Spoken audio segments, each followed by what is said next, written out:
Salut les cathos, j'espère que vous allez bien. Aujourd'hui les cathos, nous sommes le 16 janvier et nous fêtons Sainte Honora. Voilà, surtout les cathos, n'hésitez pas à partager la vidéo, merci.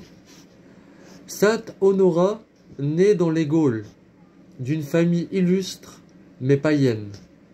Dieu mit de bonne heure en cet enfant prédestiné le désir du baptême.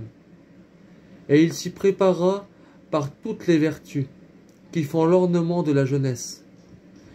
Il dut tout à la grâce et à son heureux naturel, car il avait contre lui ses parents, ses amis et le milieu corrupteur dans lequel il lui fallait vivre.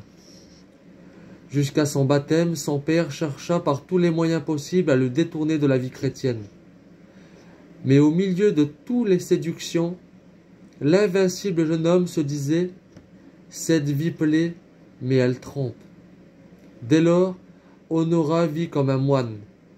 Le jeûne amaigrit son visage, la prière occupe ses journées.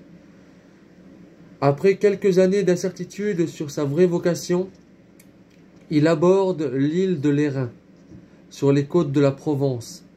Les serpents la rendaient inhabitable, mais ils disparaissent sous ses pas, et cette île aride et déserte devient un jardin délicieux. Embaumé de fleurs, de la science et de la sainteté par Honora. L'Occident a trouvé aussi en lui sa Thébaïde. L'Airain devait une pépinière de savants, d'évêques et de saints. À la mort de son évêque, l'église d'Arles réclame un vertueux pontife. Et la voix populaire appelle Honora sur ce siège illustre.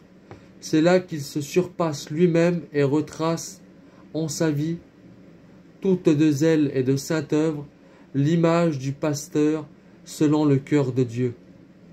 Dans la charité n'a d'égal que le courage inflexible à défendre les intérêts de Jésus-Christ. Saint Hilaire d'Arles, son disciple et son successeur, nous a laissé de lui un magnifique éloge. Retenons cette belle parole. Si l'on voulait représenter la charité sous une figure humaine, il faudrait faire le portrait d'Honora. Que Dieu vous bénisse et à plus les cathos.